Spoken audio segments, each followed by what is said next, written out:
Well, good afternoon. Welcome. I want to put my jacket on for you here. Had a little disruption there that threw me off. Okay, welcome to this day of opportunities, possibilities, miracles, choices, and celebrations. Greeting you this day with the greetings of respect. It's a pleasure to be here, and it's a pleasure to have you here with me in our special mindful moment on Christmas Day 2017. Let me begin by thanking all of you who supported either in spirit or in actual presence the It's All in Order benefit performance for Alzheimer's. It was a great success. The people who were supposed to be there were there. The people who were supposed to support did support. I learned so much through this process about people, right? I learned just so much, you know. Interestingly, the people who were paid the least, did the most. There was so much love that was demonstrated. It touched my heart. It moved me in so many ways. So thank all of you for everything that you did to support that event. People came, they ate, they drank, they listened to some music, they listened to some singing and some sounds, and had a view, and it was good. Talk to somebody else who was there. Don't get it just from me, from other people who actually were there to experience it.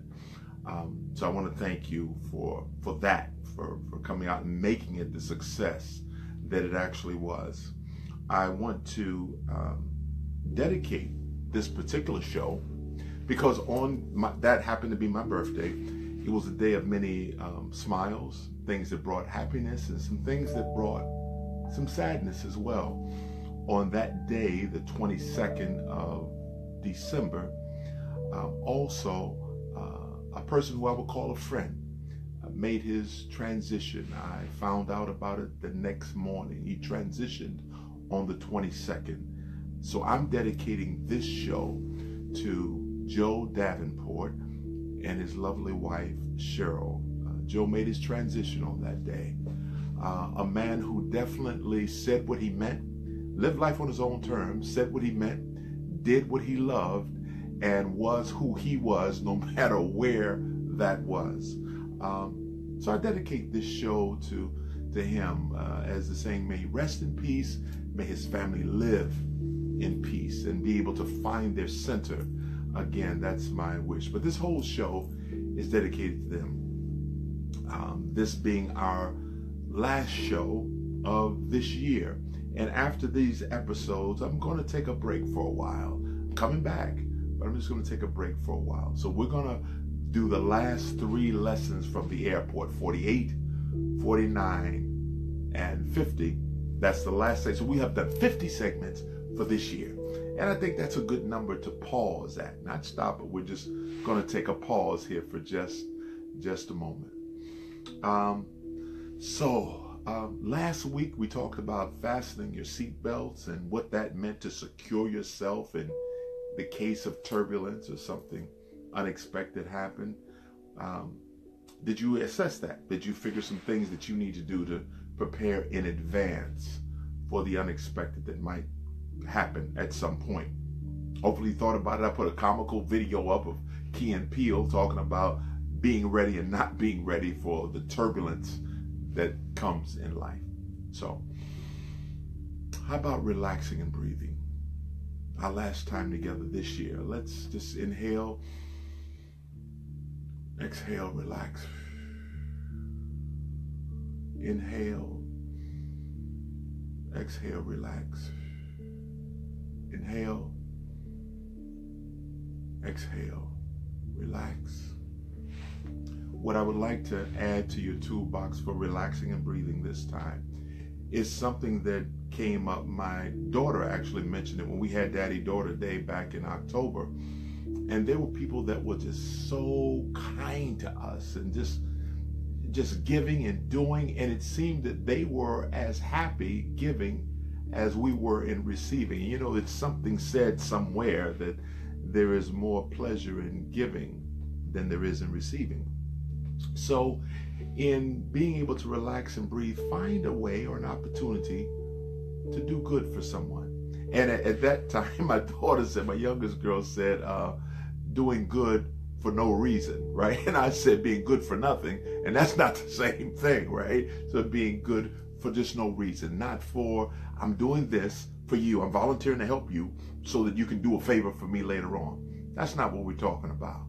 We're talking about volunteering to do good for somebody with the expectation of getting nothing back in return. And watch how good that makes you feel. Won't feel the same if you're doing it with ulterior motives. I'm being nice to you, but I'm counting on you doing me a favor later on, or I'm adding these points up of things I'm doing for you so that later on I can name all the things I've done for you. Now you owe me this. That's not what we're talking about. We're talking about doing good for no reason other than just to do good and just to be good. People concentrate on that during the holiday, right? Because it's Christmas time and they're giving, and it's whether it's giving of a gift or giving of a greeting or giving a smile. People do more of that now, today, the 25th of December, then tomorrow you're son of a gun, or they're bumping into you, or they're rude or something. Consider adopting a philosophy of doing good, being good, giving, just for the sake of giving with nothing expected in return, and watch how it makes you feel, how it helps you relax and breathe yourself just by doing that and bringing pleasure to somebody else. Again, reflecting back, so many people did that for me over the weekend. There was just so much giving that happened, volunteering, people just going above and beyond what was asked for. So I'm so grateful, and it's because of that and the other thing of what I experienced that I want to remind you: give for no reason other than just to give, and watch what happens. Okay, let's get into our mindful moment content. 48, lesson from the airport, which is almost the 12th one, the last three. The next one is this: when you get on the plane, they'll tell you about the exit rows. Remember that, not exit rows, but the exits. That we have exits in the front, we have exits in the back, and we have exits in the middle. They'll tell you about the exits so that you can leave the plane. So here's how that relates to life. Remembering that you have choices. If you've started on a path that you discover, wait a minute, this is not going to get me where I want to go, remember you have the power to make a choice. What interferes with that choice is our beliefs. And I was just researching some information just, I think, 2 days ago or yesterday, and it said that once you believe something, it's difficult to believe something different or change that belief, even when you have new information available. So it's work involved. But the point is, you can make a choice. But there's a belief, have you ever heard the old expression, if you make your bed hard, you need to just lay in it, right? Now, I don't know if that's Southern or what, but that's something I used to hear coming up. That means you have to just deal with the consequences of whatever. You've got some choices that you can make. It's unfortunate that some don't activate those choices until they experience sickness. Now their blood pressure's up. Now they're choosing to do something different. Now their blood sugar is up. Now they're choosing to do something different. Now their cholesterol is up. Now they're choosing. Now their weight is out of control. Now they're choosing. Now they're having heart conditions. So now they're choosing to do something else. It took something external or something happening to them for them to realize it. It doesn't happen until there's a loss. When you have lost something, either your ability to do something or lost someone close to you. Now all of a sudden you realize, wait a minute, I need to make some new choices in my life. Or sometimes isolation. Those who end up getting incarcerated all of a sudden start saying, man, I need to make some different choices. Or you get isolated or separated from other people for whatever reason. Then you realize, wait a minute, I need to choose differently. Don't wait till something tragic happens for you to recognize you have the power to make some choices for what you want to do. But just like on a plane, if you decide to use one of those exit doors after the plane is taken off, there's going to be some more serious consequences than if you do it early on. Get back off the plane before it gets up too high. That means staying conscious, right? That means staying aware that you need to be conscious whether where you're going right now is getting you to where you need to go with your relationships, with your finances, with your friends, or do you need to make a different choice? Now, if you wait too late, the consequences may be even more severe. Consider what those might be waiting too long. Choose early. You know how I talk about us having an all-access pass into the amusement park of life? That means you get to choose how you want to live your life, what you want to do. Try to not spend your time in this amusement park of life passing judgment on other people and how they're using their ticket, the choices they're making. So here you're sitting back judging, oh, look at her living like this, or look at him living his life that way, or wearing those kind of clothes, or in those kind of relationships, all that. You're passing judgment on somebody else's choices while your ship is sinking, while your health is declining, while your relationship is falling apart, while your finances are not going the way they need to go. Be conscious of whether you're choosing to sit and judge other people's choices or make choices that's moving you closer to a place of peace, a place of balance, a place of contentment. Remember, there's exit rows or there's exits on the plane. We have the power to choose. Just like I say in the beginning, a day of opportunities, possibilities, choices. You've got that. An opportunity to make some choices there. And you know what? We're just one choice away, one decision, good decision, bad decision, from advancing ourselves or ending up in a hospital or in jail or something like that. Today, you're one choice, one decision away. How are you going to handle that? That's lesson 48. That's our next to the last lesson from the airport. Lesson 49, our next to the last lesson from the airport. When we sit on the plane, flight attendants will let us know that they're, in the case of a loss of cabin pressure, this mask will drop down. Put it over your nose and mouth first. Then assist those who need help. Points in life. Why is it that the flight attendants tell us that in advance? Because they know in a crisis situation, people tend to do what's familiar and comfortable as opposed to learning a new task. So they tell us ahead of time what we need to do to secure ourselves in the case of emergency. So we're going to relate that to life, right? You don't always need that oxygen mask, but when that is needed, that's the only choice that's available. That's what you've got to have. So in life, what is your oxygen mask? What do you pull on when there has been a loss of cabin pressure, when that suddenly hits you, when my dear friend Cheryl got the notice that her husband of 40 years was dying? Where was her oxygen mask? When my friend got the call, your friend is in the hospital, he's dying, you need to come right now. Where was his oxygen mask? I'm talking about, who do you go to? Let's just deal with the emotional part. When you have an emotional issue, right now it hits you. Right after this mindful moment, you get a phone call from your family member or your friend or somebody, and something devastating has happened. Something devastating has happened to someone close to you. Emotionally, who are you going to talk to? What number are you going to call?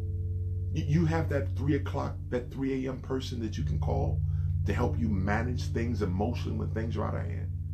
What if you can't get to somebody? Do you know where you can go, what you can do? Where is your emotional oxygen mask when there has been a depletion, when circumstances makes it difficult for you to breathe because something has happened? And as Big Bob taught us years ago, something's going to happen to you, either eventually or suddenly.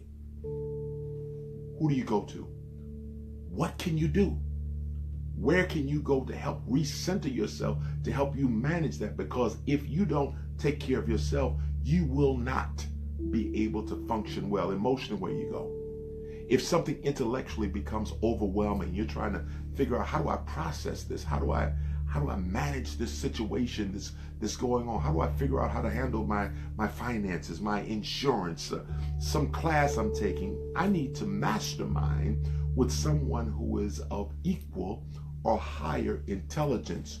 Where is my intellectual oxygen mask? Somebody that can help me think on that higher level. Do you have that person in place now that if they were needed, you know where to go? You can have that conversation. Morally, when you've got a moral dilemma, when you have a moral dilemma, is this the right thing or is this the wrong thing? You have internal conflict. You know you're supposed to do something, but you don't know if it's the right thing to do. When you have that moral dilemma, how do you find your moral balance of what is really the right thing to do? How can Cheryl, who was about to lose her husband, make a decision to take the life support away? That moral dilemma, who would you call? Who would you talk to? How do you find your moral balance? Physically, when you need physical support, are you able to do what's necessary so that you can have the physical support that you need? Again, in the case of my dear friend who I'm dedicating the show to, as I understand, they had one doctor that they checked in with initially, wasn't giving good care. They had to assess because there was a change of gait. There was a change of importance that was coming from that doctor. They had to find a new doctor. When they got the new doctor, now things started changing. How about for you physically? How are you doing? How's your blood pressure? How's your health? Who do you talk to help you get physically lined up so you can be here for a long time? Do you have that in place? If something were to happen to you physically or someone close to you physically, financially, you have that financial support. You need that kind of help. Do you know what you do? Because everything is not going to be handled with a phone call and a hug and going to a quiet place. Sometimes relief will not come until you have financial assistance. Where do you go for financial support? To have what you need to have, your oxygen mask in place. That's what the message is. And here is the important thing. When they say when we're on the plane that mask drops down, it doesn't automatically attach to your face. You have to reach up, get it, put it on, fasten it over around your head.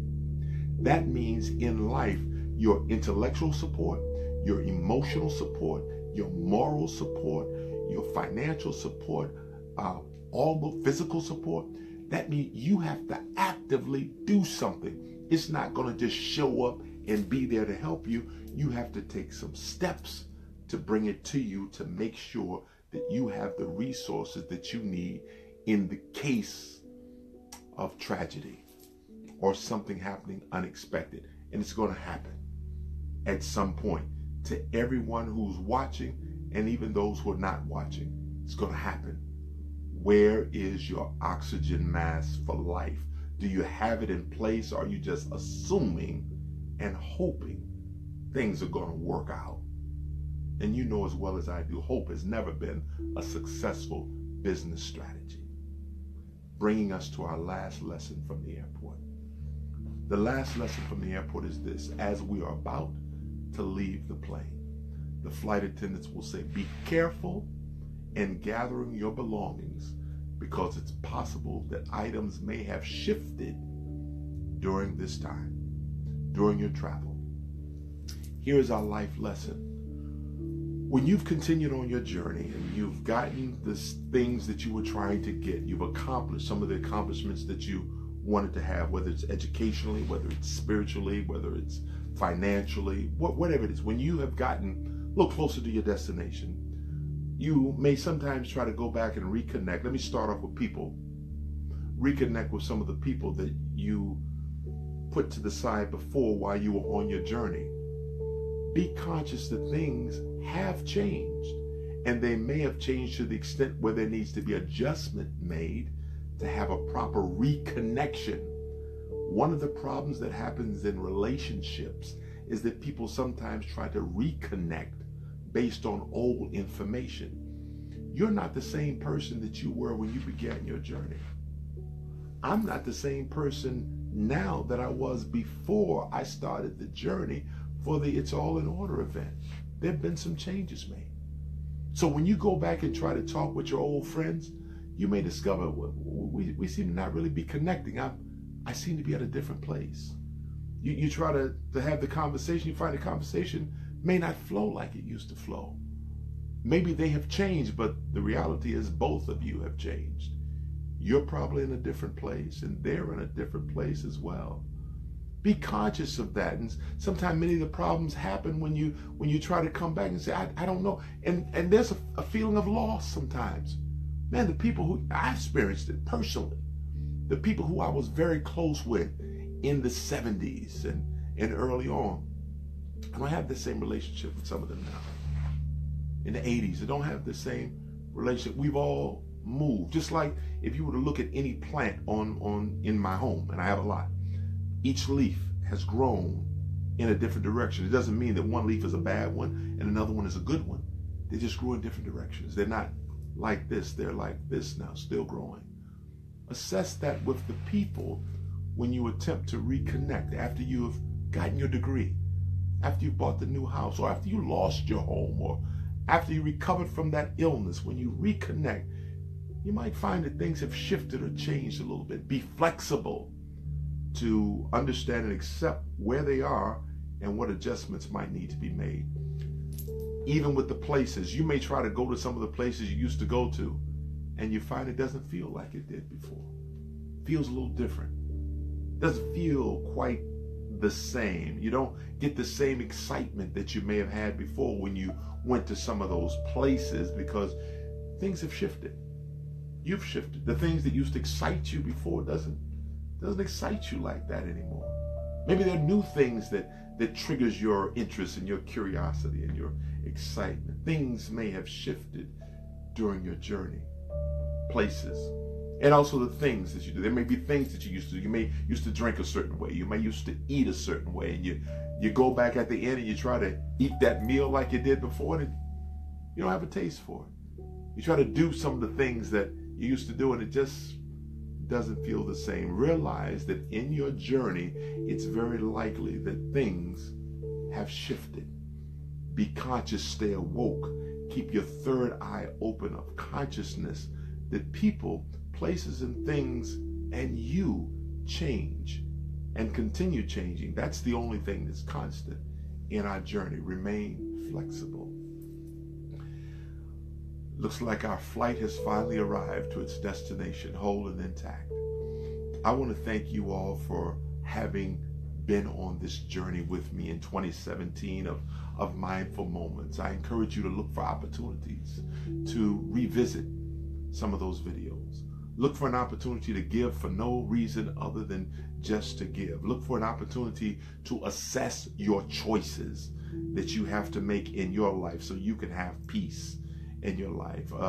Assess whether you have a good oxygen mask, a good support team around you that can support you during good times as well as during challenging times. Assess whether the people and yourself have changed during this time. Look for an opportunity to look at that. Consider the possibility of how good it feels to give to someone. The possibility of making choices that you're contented with. So if something happens and you're laying on that would-be last bed of life, or you're on the exit ramp out of the amusement park of life, and you're laying there conscious, make choices that allow you to say, you know, I feel I've done the best that I could do. Consider the possibility of having that contentment as opposed to feeling frustrated. I wish I had played a little more. I wish I had a little bit more fun. I wish I had learned a little bit more. Consider the possibility of operating like that. And lastly, experience miraculous things to happen in your life as you continue to be mindful of your moments, as you replay back some of the many things that we've talked about during the year of 2017. Miraculous things happen all around us, every day, as long as we're present in our moments and we're conscious of the things that's available to us. This is a day of opportunities, possibilities, miraculous things, choices, and a day of celebration. Do you even know how to celebrate? Right? This is that day. So all that being said, as always, I'll be back again. Oh, by the way, all these episodes are on YouTube now. I'll be back at some point in 2018 with something that's new and exciting. Not saying exactly when it's going to be, but it's going to be coming soon. We're going to have mindful moments again, but it's going to probably have a little bit of a different look to it. So I'm going to unleash my creativity to let that happen. You can look at the old episodes on YouTube, but until then, until we cross paths again, thank you for journeying with me, and I encourage you all to always travel well. As we dedicate this show to Joe and Cheryl, travel well with respect. Till the next time.